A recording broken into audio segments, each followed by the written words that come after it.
of time this week? You did that in a week? Did you used to have hair? It's a hat, a stocking cap. So apparently I used to be a cat burglar. You're holding it out to me. Oh, it's a gift. Well, I'm not taking it home. I already have it. How many times? Obviously. She may not take me home either. Thank you very much. If I stick something into it, will I scream? I don't think so. Its eyes look really. If I wake up in my bus tonight and this thing is standing over me with a knife.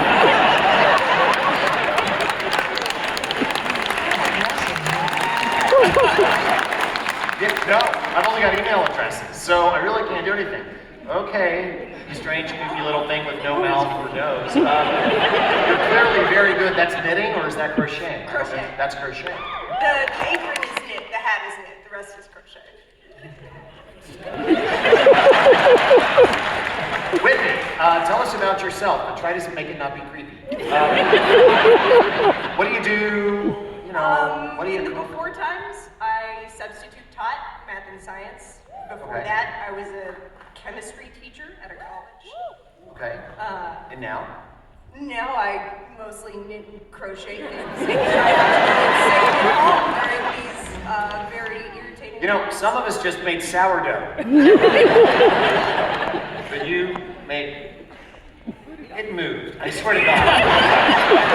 Tell us about your cooking life, Whitney. What do you cook when you're not knitting? I have to cook almost everything I eat because I'm allergic to basically anything that tastes good. Oh no. So like no garlic, no olives, no dairy, no red meat. So I cook everything. So I really appreciate all the science of cooking that you talk about. So you're actually allergic. They're not intolerances. You've actually got allergies. Oh yeah. What kind of things would we see if we fed you some of those things? Like hives, seizures, death. Hive, seizures, death. Is it usually in that order? Usually. Okay. You haven't gotten one of those yet, clearly. Not right now. Not now, yes. We're not going to let that happen to you by any stretch of the imagination. Well, thank you for being here tonight, and thank you for that. Laurel, tell us about you. Please don't give me a gift. I'm sorry. It's fine. It's fine. I admit I would have, but... No, really. It's okay, Laurel. Tell us what you do. I am an attorney. You're an attorney. What kind of law do you practice? Construction litigation.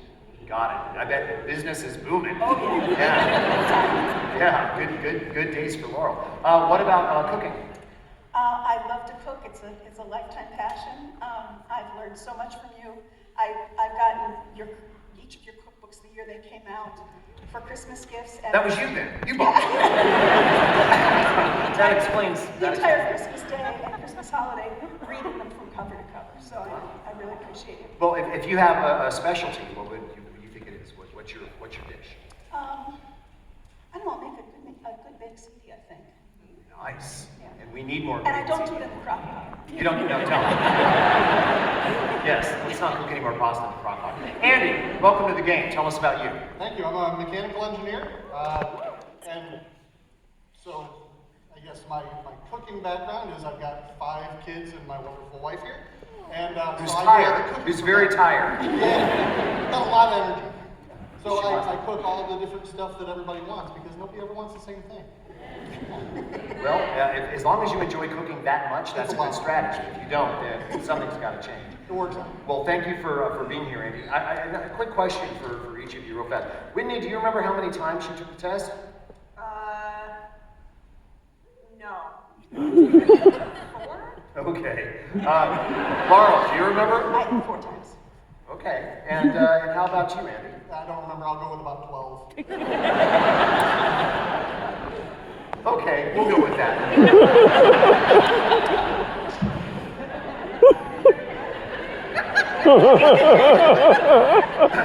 Let's play Eat This, shall we?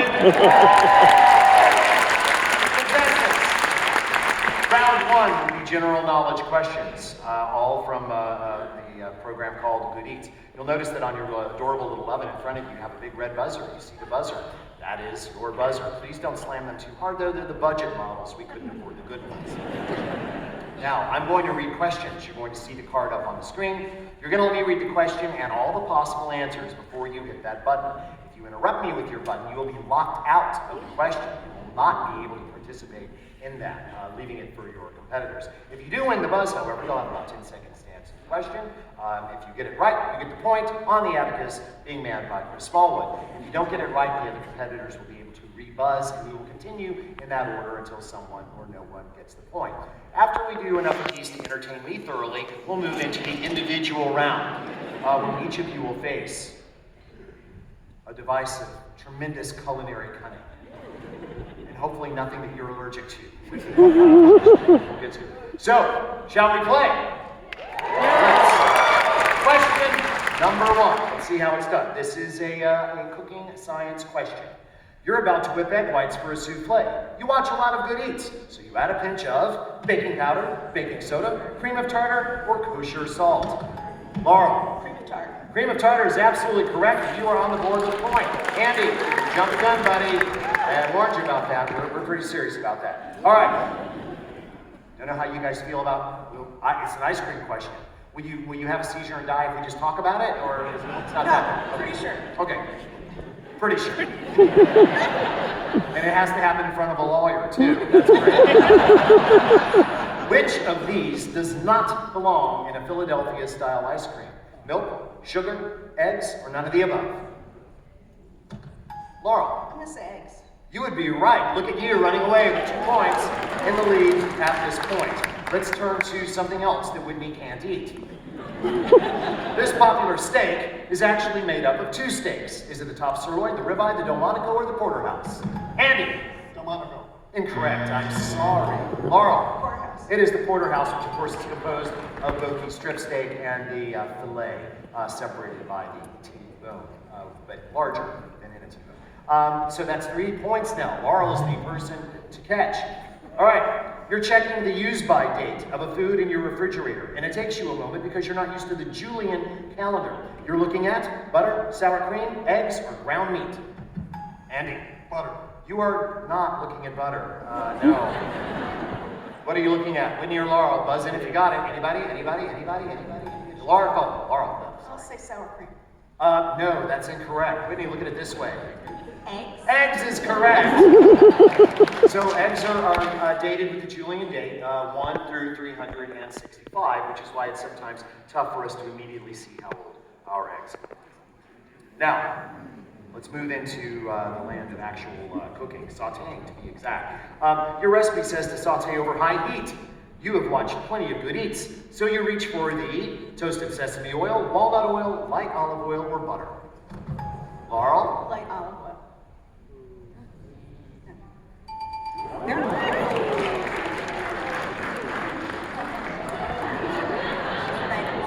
I told you I read the cookbooks cover to cover.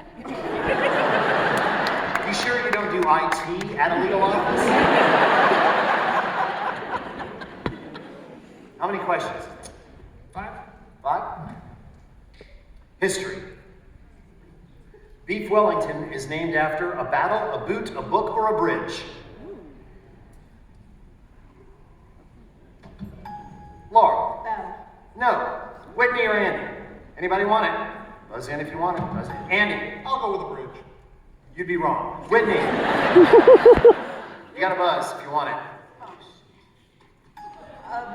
A boot is correct. Nicely done. You just have to wait for everybody else to get it wrong, apparently. That's how a lot of games work. We're going to now move to a favorite subject of mine, alcohol. Here we go. What famous cocktail was invented by Pete Petois at Harry's New York bar in Paris in 1921?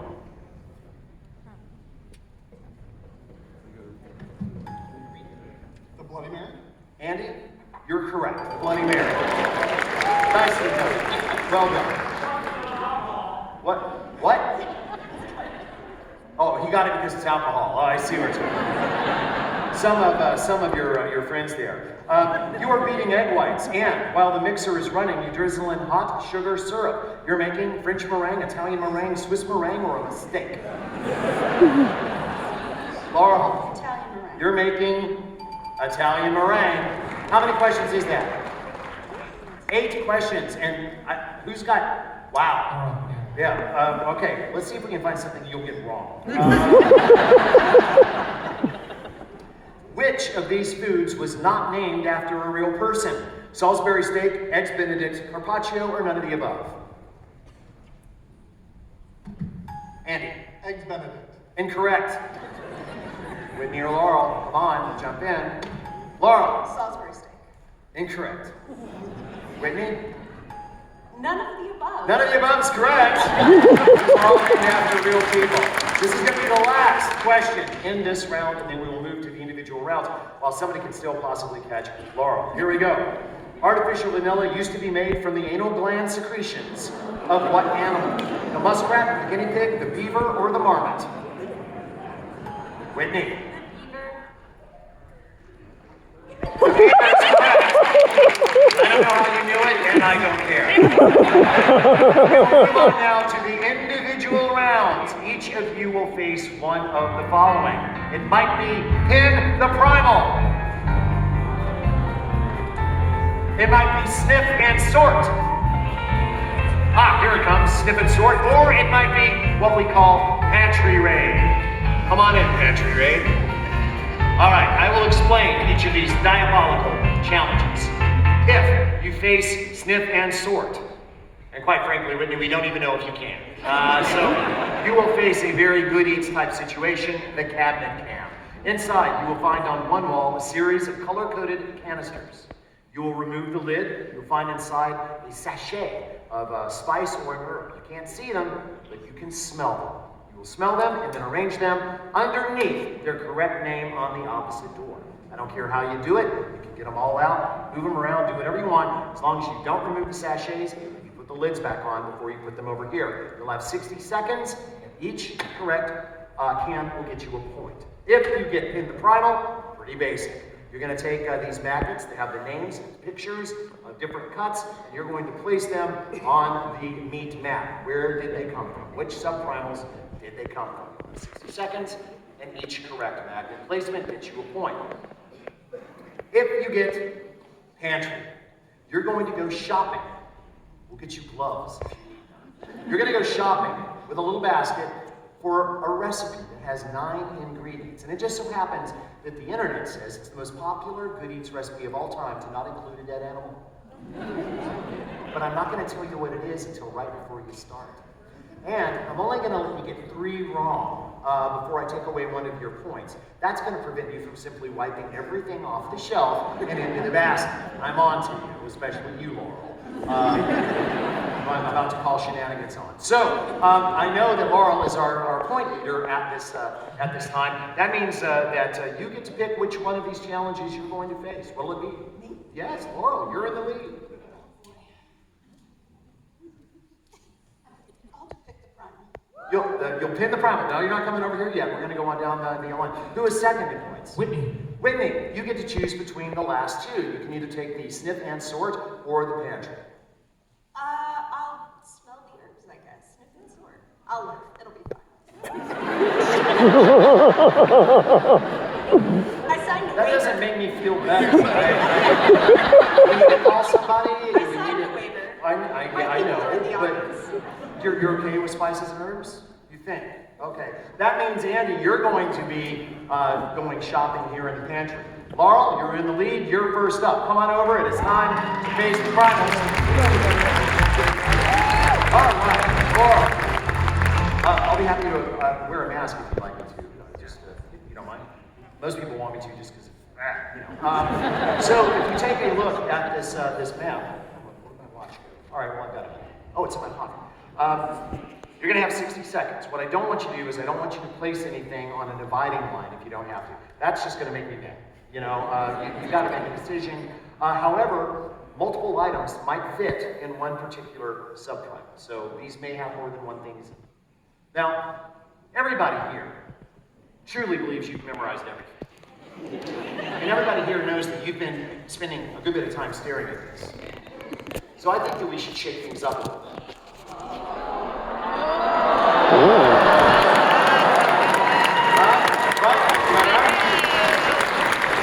So now you're going to be faced spacing. You've got all of these subprimal areas, same rules. Multiple pieces can fit inside one area, in which case you can just stack them up. You've got 60 seconds, a point for each one you get right. Go! Laurel's off. Give her a hand, everybody.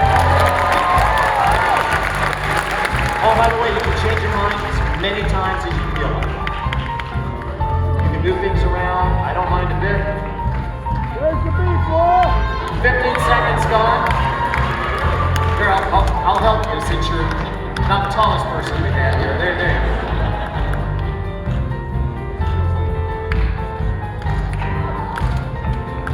30 seconds remaining.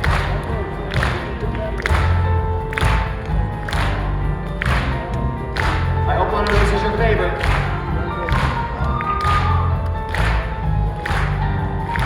And you're coming up on the 15-second mark right now. If you want to give it another look, it's 10 seconds remaining.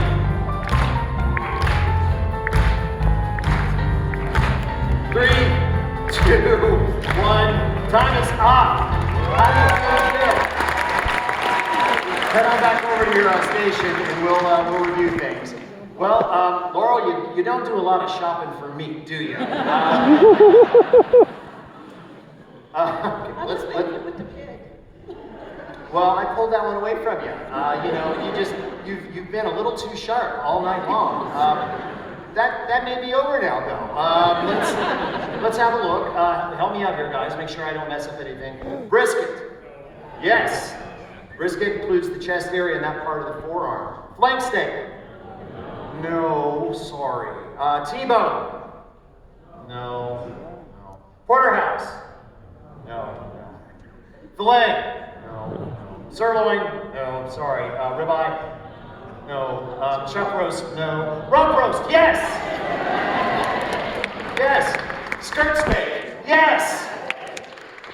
Strip. No. That's 3 points, Laurel. But hey, you're so in the lead. It may not matter. Just for clarification, since apparently there was at least one part of the book that you didn't memorize, just stay right there.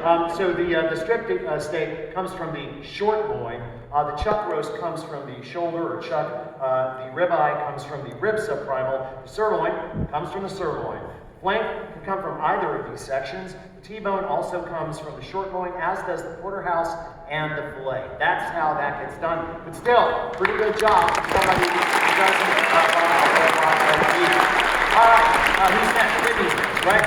Whitney, it's time to see if you really are allergic to any spices or herbs. If you've got an EpiPen on you, I'll be happy to use that. Wow, those shoes. That's something. So, you're going to take a step right up in front of here. And when I say go, you're going to open the doors, and you're going to start smelling them. And I don't care if you do them like all one at a time, or if you open them all up and smell them and rearrange, I don't care. As long as you touch the little satchels, and you put the lids back on. By the way, the lids pull on and off. We had somebody the other night try to unscrew them, and like half the time went. Don't do that. Are you ready? Are you going to give her a little juice here? All right, Whitney, go! Your time begins. And she's off. Let's see how she decides to work this. And by the way, you can change your mind as many times as you want. You can put something down, decide later you want to move it. It doesn't matter to us, as long as you're done in 60 seconds.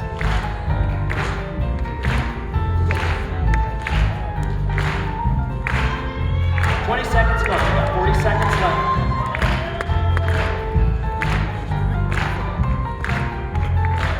You're halfway there. Give me 30 seconds to go. Change your mind if you want.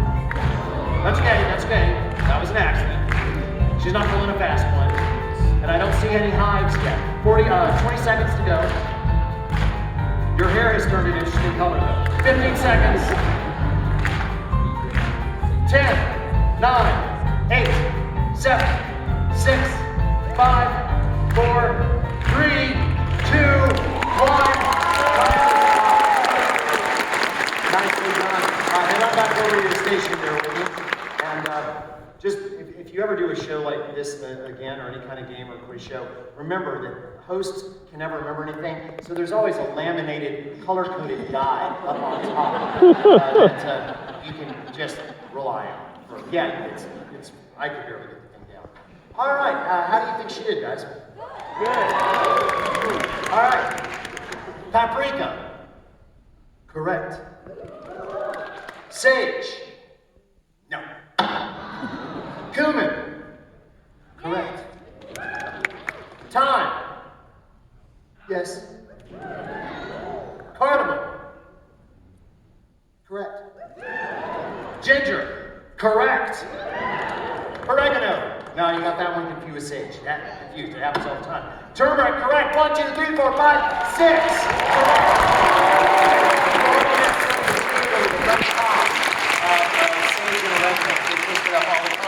Wow, that is a lot of points racked up in a small amount of time. So, Andy, it's time to do a little entry reading. Come right on over here.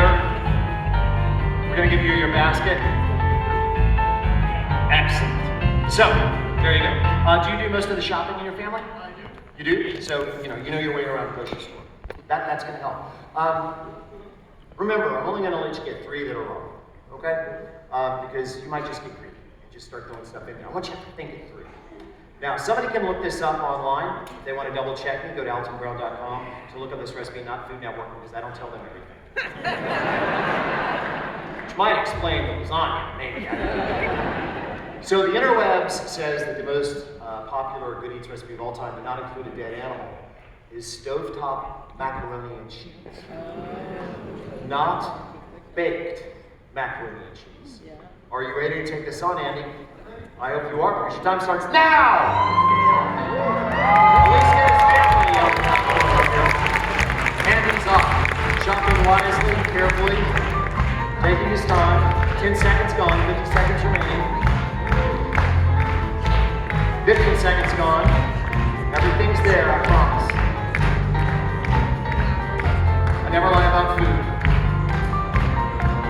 25 seconds gone. Cool dusting. 30 seconds. Half your time remaining. Only 9 ingredients. Remember, be careful. 20 seconds remaining, sir. 15 seconds. 10, 9, 8, 7, 6, 5, 4, 3, 2, 1. Time. What were you going to trade it for? Should I let him trade it? Yeah! The eggs go for panko?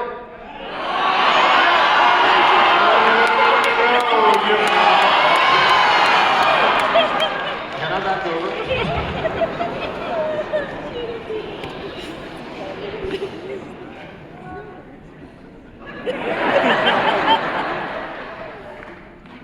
Did somebody pull up the recipe? Panko! No. That's the baked macaroni and cheese. Flour! No. Also the baked macaroni and cheese. No. Sour cream? No. Milk? No. We were trying to show you, Cole here on camera had a gigantic close-up of the evaporated milk up on the screen. Everybody was yelling at you. It's the evaporated milk. Well, you don't have anything for me to take away yet. Olive oil. Macaroni. Yes. I mean, technically I should take that away though, right? Powdered mustard? Yes. Butter? Heck yes. Cheddar cheese? Yes. You know what, Andy? I'm gonna let you keep them because I feel so bad about all the rest of these. 1, 2, 3, 4 points for Andy. Who is our winner, Chris Baldwin? Winner is Whitney. Whitney, you're the winner. Oh my gosh. That is amazing. It was your skill set in the Spice Pantry that brought you the victory. Who is our third place winner? Andy. There's no losers here. No losers. Third place victory ribbon going to Andy. Give him a hand, everybody. Thank you. A fierce competitor. That means means that the little trophy for number 2 goes to Laurel. Second place trophy. Enjoy, man. And now for the lady that gave me the cursed piece of knitting and crochet, who suddenly finds herself the winner, the only person that gets anything of actual value, an autographed copy of tonight's program, a value of $25. Give it up for Whitney! And all these fine competitors, thank you for making my dream come true. And thank you for watching Geek Tips. Thank you very much. We are going to take a 15-minute intermission. That gives us time to go to the bathroom and gives you time to buy a t-shirt. We'll be back in 15. See you then. Bye.